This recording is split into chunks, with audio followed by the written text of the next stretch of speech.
À 1000 heures locale, un MiG-29 ukrainien a franchi la ligne de front près de Sersan, à une altitude de 50 pieds. Sa mission, détruire un silo à grains transformé par les forces russes en centre de commandement et de contrôle de drones. Jusqu'à présent, la mission s'était déroulée sans encombre. Mais tout allait changer en quelques secondes. À l'insu du pilote, un système Igla russe positionné sur un checkpoint droit devant avait l'appareil dans son viseur. Un missile venait d'être lancé. La traînée de fumée monte en spirale.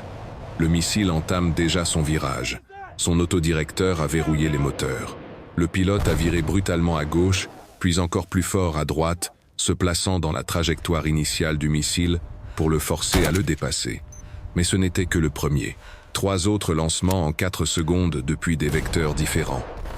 Les troupes russes tiraient sans confirmation de verrouillage, espérant que la proximité suffirait. Le détecteur d'alerte radar SP Hawkins Berioza du pilote est resté silencieux. Ces systèmes soviétiques ne détectent pas les missiles à guidage infrarouge passif, seulement les menaces guidées par radar. C'est comme un détecteur de fumée qui ne peut détecter le feu mais seulement la fumée. Les panaches de fumée qui s'élevaient étaient son unique avertissement alors que 3 missiles convergeaient sur lui simultanément. Le pilote a entamé un virage serré au facteur de charge maximal. 9G l'écrasait dans son siège. Les missiles ne pouvaient égaler cette manœuvre. Tous les 3 l'ont dépassé sans l'atteindre. Mais leurs traînées de fumée ont agi comme de gigantesques signaux visibles à 20 km à la ronde. Chaque position russe d'ici à la Crimée savait maintenant exactement où regarder.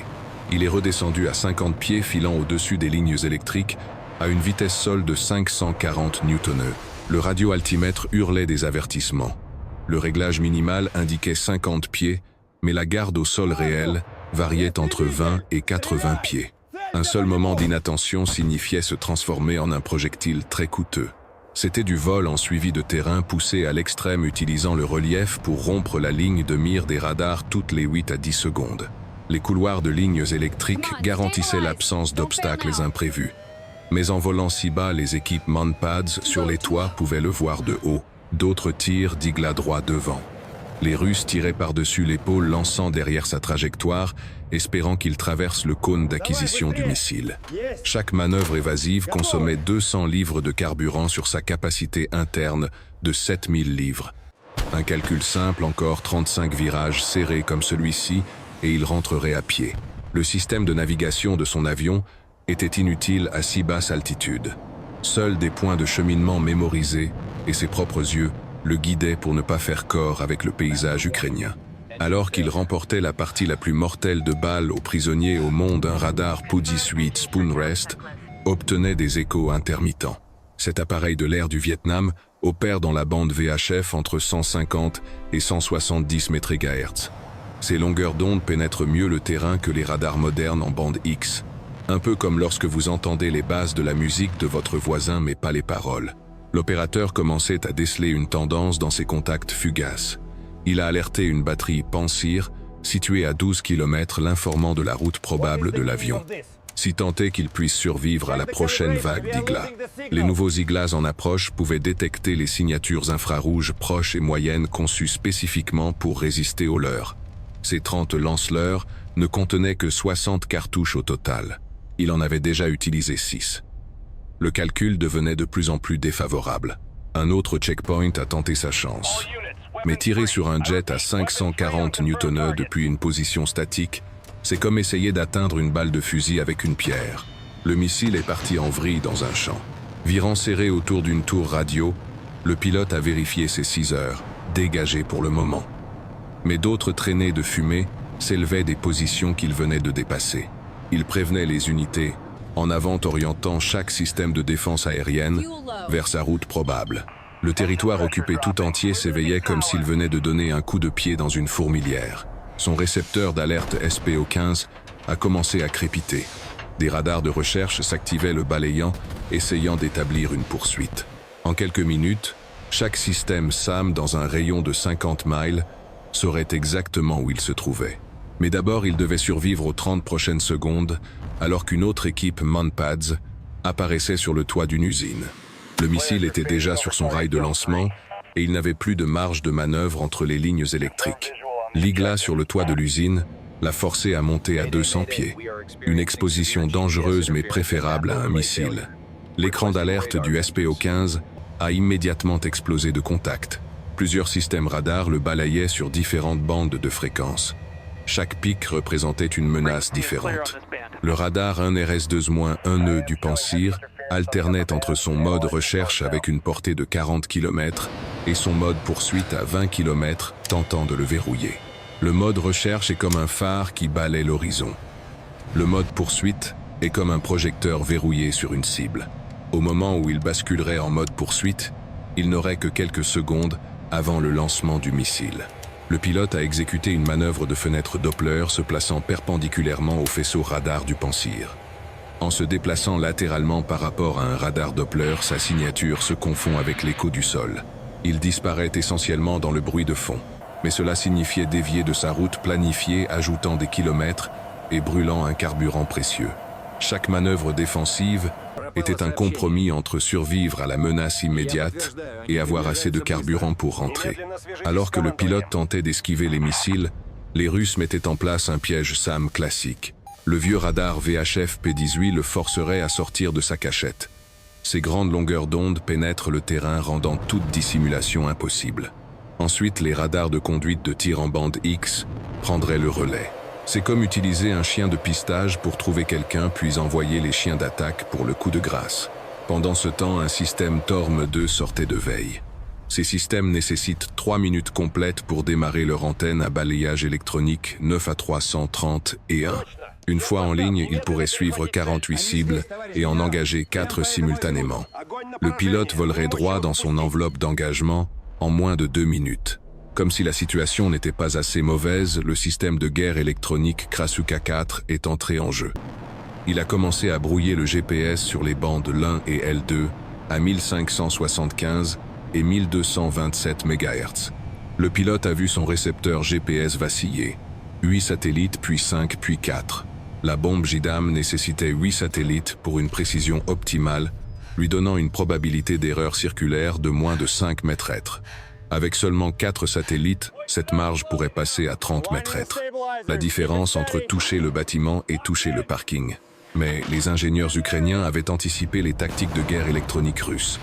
Leur JDAM RR modifié disposait d'un système de navigation inertielle amélioré utilisant des gyrolasers. Même sans GPS, il pouvait maintenir une précision de 10 mètres-être pendant 2 minutes.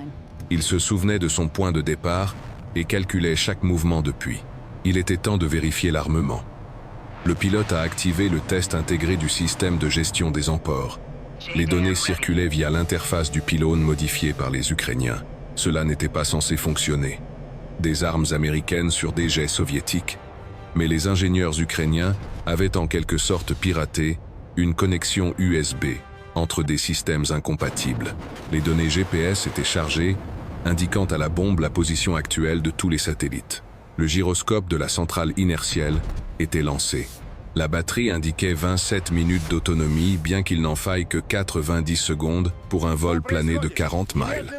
Tous les voyants étaient au vert. La programmation du mode d'impact de secours a nécessité 3 manipulations. Si le GPS tombait complètement en panne, la JDAM utiliserait uniquement la pression barométrique et la navigation inertielle. Moins précis mais mieux que rien. Il a ajusté les paramètres de largage en fonction des conditions atmosphériques. Vent de face de 5 newtons en altitude, température standard, pression de 29,92. L'ordinateur de la bombe intégrerait tout cela dans ses calculs de trajectoire. 30 secondes avant le point initial. Après cela, il serait engagé. Pas d'abandon, pas d'alternative. Le Torm 2 serait pleinement opérationnel dans 45 secondes. Il devrait grimper dans son enveloppe d'engagement, larguer son arme et survivre à la sortie. Le pilote a pris une profonde inspiration, a vérifié ses leurres restant 48 et s'est préparé à pointer son jet vers le ciel. Derrière lui, tout le réseau de défense aérienne russe se mettait en ligne. Les radars balayaient, les missiles s'activaient. Tous concentrés sur un MiG ukrainien sur le point de gâcher leur matinée. Le point initial a été atteint. Le pilote a tiré le manche au ventre, encaissant 5G, alors que le nez du MiG pointait à la verticale. Les 2 moteurs RD-33 ont rugi à pleine post-combustion, 36 600 livres de poussée, combiné transformant le chasseur en fusée. L'avion grimpait à une vitesse initiale de 280 mètres par seconde. L'altimètre tournait comme une machine à sous. C'était le profil de montée en chandelle à haute vitesse. Il convertissait ses 540 newtonneux de vitesse horizontale en altitude comme un wagon de montagne russe utilisant son élan pour grimper la première grande côte. L'alerte audio du SPO-15 est passée du bip-bip de recherche au son continu que tous les pilotes de chasse redoutent. Le Torme 2 l'avait en poursuite. À travers le HUD, il voyait sa vitesse chuter à mesure que l'altitude augmentait. 480 nœuds, 420, 380. Il devait atteindre 15 000 pieds avant de tomber à 180 nœuds, la vitesse de décrochage avec ses empores. Le calcul était brutal. Il avait une fenêtre de largage de seulement 4 secondes à ce rythme de montée. Trop tôt et la JDAM n'aurait pas assez d'énergie pour son vol plané de 40 000. Trop tard et il décrocherait avec un missile en approche. Le Torme 2 a tiré. Le pilote ne l'a pas vu mais le SPO-15 a hurlé la nouvelle. Missile 9M330 et un envol accélérant à 850 mètres par seconde avec une portée de 15 km et un plafond de 10 km. Interception dans 11 secondes. Largage de la JDAM dans 6 secondes. Il a gardé le manche collé au ventre, luttant contre l'instinct de manœuvrer. L'arme avait besoin d'un vol stable pour une séparation nette, sinon elle risquait de tomber en vrille au lieu de planer. Passant 12 000 pieds vitesse, réduite à 250 nœuds. Le missile fonçait sa liaison de guidage avec le radar au sol, mettant à jour sa solution d'interception 10 fois par seconde. L'opérateur russe était bon maintenant le verrouillage, malgré la montée quasi verticale du MiG. 13 000 pieds, 220 nœuds. L'avertisseur de décrochage a commencé à retentir. Il approchait de la limite du vol contrôlé. 14 000 pieds, 200 nœuds. Presque. À exactement 15 000 pieds et 185 nœuds, le pilote a largué la JDAM. Le bouton de largage a envoyé 28 volts à travers le système de gestion des empores jusqu'au pylône. Des boulons explosifs ont détonné avec un bruit sourd qu'il a senti à travers la cellule. La bombe de 500 livres s'est détachée, tombant d'abord en tournoyant. Puis son récepteur GPS a acquis les satellites et l'ordinateur de vol a pris le contrôle. Des générateurs de gaz ont déployé les ailes en diamant dans un nuage de fumée blanche. L'arme a immédiatement commencé son vol plané de 40 000 vers le silo à grains où les opérateurs de drones russes menaient leur frappe matinale. Mais le pilote ne pouvait pas encore célébrer. Il avait besoin de 2 secondes de vol prévisible pour une séparation nette. 2 secondes qui ont paru des heures, avec un missile approchant à 2 fois la vitesse du son. 1001-1002. Séparation confirmée. Maintenant, il pouvait se battre. Roulant sur le dos, il a plongé dans une manœuvre défensive en split-S, piquant violemment vers le sol. 6 cartouches de leurs antiradars ont été tirées formant un nuage de 100 mètres de large de bandelettes d'aluminium. Le missile 9M330 et utilisait un guidage par commande jusqu'à sa phase terminale. Le radar au sol devait maintenir le verrouillage pour le diriger. La plongée soudaine du pilote a créé une fenêtre Doppler. Sa vitesse radiale par rapport au radar est devenue quasi nulle, faisant disparaître de leur écran comme un fantôme. L'opérateur russe est passé sur son canal optique de secours, essayant de guider manuellement le missile à travers les leurs avec une caméra TV. C'était comme jouer au jeu vidéo le plus mortel du monde, avec une latence énorme pendant que quelqu'un jetait des feuilles d'aluminium sur votre écran. Le pilote a parfaitement synchronisé sa plongée, plaçant le missile au-dessus de lui, juste au moment où sa fusée de proximité s'armait à 500 mètres. L'engin a détonné à 300 mètres de distance. Assez proche pour que l'ogive projette des fragments de tungstène partout. Un fragment a perforé la section du compresseur du moteur gauche avec un son de marteau frappant une cloche. La température des gaz d'échappement a immédiatement grimpé dans le rouge. Le pilote a réduit les gaz au ralenti puis a complètement coupé le moteur endommagé. Le voyant d'incendie est resté éteint. Bonne nouvelle, mais il venait de perdre la moitié de sa poussée à 40 000 derrière les lignes ennemies. Le MiG-29 a été conçu par des ingénieurs qui partaient du principe que tout finirait par tomber en panne. Le vol sur un seul moteur était tout à fait possible, mais pas idéal quand tout le monde essaie de vous abattre. Le MiG a survolé Holapristan à 800 pieds et toute la ville s'est déchaînée. Chaque position de canons antiaériens ZU-23 a ouvert le feu simultanément. Des canons automatiques bitubes de 23 mm crachant 950 obus par minute chacun. Les Russes utilisaient la technique du tir de barrage. Ils ne visaient pas où l'avion était, mais créaient des murs d'acier là où ils prévoyaient qu'il serait. C'est comme du ball trap, sauf que le pigeon d'argile file à 500 newtonneux et essaye activement de survivre. Un obus sur 5 était un traceur. Il ressemblait au laser de Star Wars. Mais dans la réalité, il signifiait qu'un projectile plus gros que votre pouce fonçait vers vous à 2 fois la vitesse du son. Les Russes avaient tendu une embuscade, un piège de DCA, retenant leur tir jusqu'à ce qu'ils soient engagés sur sa route de sortie, sans marge de manœuvre. Une tactique intelligente. Mais le pilote avait un avantage, il volait à travers sa propre onde de choc sonique. La surpression perturbait les viseurs optiques, faisant tout miroiter comme un mirage dans le désert. Les artilleurs tentaient de viser à travers un air en constante distorsion. Leurs tirs partaient à côté. Puis il a commencé à faire des virages aléatoires de 2 à 3 G toutes les 2 secondes pour déjouer les solutions de tir. Avec 2 moteurs, cela aurait été une routine. Sur un seul moteur avec un système hydraulique défaillant, c'était comme essayer de faire de la chirurgie sur un taureau mécanique. Le voyant d'alerte hydraulique jaune était allumé depuis l'impact de l'éclat. Il est passé au rouge. Panne du système hydraulique principal. Le système de secours s'est enclenché automatiquement, mais ne fournissait que 30% de l'autorité de commande. Chaque action sur les commandes nécessitait désormais des mouvements amples du manche et du palonnier. Chaque mouvement était devenu 10 fois plus difficile. Des obus de 23 mm ont commencé à toucher. Le son distinctif du métal perforant l'aluminium a rempli le cockpit. Le pilote a compensé avec la gouverne et la poussée différentielle. Sauf qu'il n'avait plus qu'un seul moteur. Chaque défaillance de système entraînait un autre problème. L'avion devenait de plus en plus difficile à contrôler à chaque impact. À travers le chaos, il pouvait voir le territoire ukrainien devant lui à peu être 35 000. Le MiG répondait à peine aux commandes, mais il volait encore. Car les ingénieurs soviétiques construisaient ces appareils comme des chars d'assaut volants. Une triple redondance dans chaque système donnait au pilote la capacité de voler avec la moitié de l'avion en morceaux.